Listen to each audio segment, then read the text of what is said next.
With Mag Prime Vault Unsealed coming out, the Dakra Prime has returned.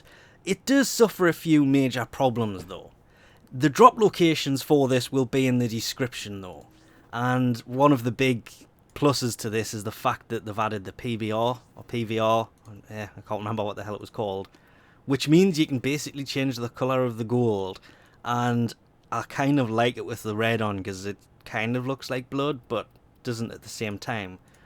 But we'll stick with the standard colours because, well, it was one of the nicest looking ones when it first came out. It still kind of is, but it hasn't really aged that well because, well, first off, we'll go in and go to the Broken Wars, well, just better. I mean, honestly, even the Dark Split Sword, which nobody seems to like, is still better than this thing. But it does have some saving attributes to it. It's got a 1 attack speed. Yep, that's pretty much it. It does hit for quite a lot being a slash based weapon, but its status is 10% and its crit chance is 15%, so it's a bitch to build this thing. And the way that I went around setting this thing up, building it, modding it, I know I've been running it through my head and saying building it's a bit of a bitch is, well, it's kind of true.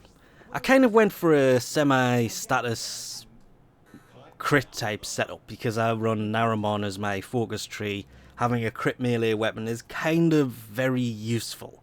So I do have Blood Rush, Body Count on here, Primed Fury and Pressure Point as well, because, well, the attack speed is kind of nuts on this now. Coming at 1.55 is really quick, so I didn't bother putting Berserker on. Instead I put crit on, so I put corrosive on. It's not that much corrosive at only 190.8 because I've used Voltic Strike and Virulent Scrooge, as well as other basic crit mods.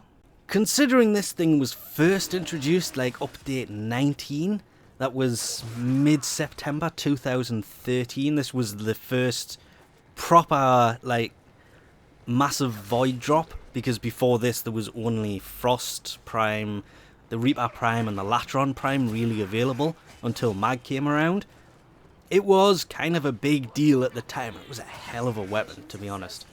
Back in its day, it was probably the best melee weapon in the game for so long, but you are going back nearly 3 whole years here. I think it was, I'm trying to remember, it was around the 14th of September 2013. I did look it up, I just can't remember offhand. It coming with a dash polarity and a V polarity make it really handy for builds as well. I did former it once, which is the only reason I managed to fit in the Primed Pressure Point and Primed Fury to this, otherwise I would have had to former it again. And coming with a V aura polarity means that things like Crimson Dervish fit really well. Vengeful Revenant will also go in, but I didn't bother putting it on this because this predates that by quite a while, and it is a high slash damage weapon, which makes it really effective on almost all enemy types, which is really nice. Seeing it come back was actually a good thing because I actually went back and looked at my build on this and it was really old. One of the other downsides this weapon has is it's a mastery level 6 weapon. Oh yeah, that, and it requires something like 15 Orokin cells to build the damn thing. It's only a 12-hour build, but 15 Orokin cells is expensive. But on the other hand, it does only have the 3 parts to get, so it does make it fairly easy to farm, being the blueprint, the blade, and the handle. I mean, I think it was a Tower 1 Sabotage for the blueprint, so you can get a few prime parts there. Remembering the void is about to change, which is why I didn't really want to mention the drop locations, but it's the Tower 4 interception for the handle that's a bit of a pain. The Tower 4 capture for the blade's pretty easy, but with the Spectres of the Rail update coming soon, that's pretty meaningless because that's going to change the way you get prime parts anyway. But this thing, it was a lot of fun to use, and it kind of brought back a lot of good memories about this weapon. Just for the fact that, honestly, I used it for a long time when it first came out, and then I kind of retired it for bigger and better melee weapons. I mean, I'm running around with the Fragor Prime as my main melee weapon at the minute, just simply because it has a high crit chance, and running the Naramon focus tree, using a crit melee, it does come in ridiculously useful.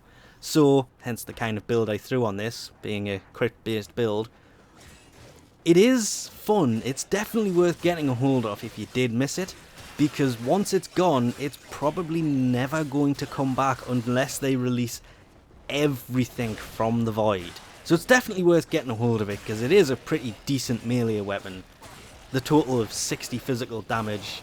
It's just a damn shame that it wasn't kind of reworked when they brought it back out, because I would have loved to have seen this with 20% crit chance and 20% status chance just to start off with. But as it sits, it's still a pretty decent melee weapon, considering its age.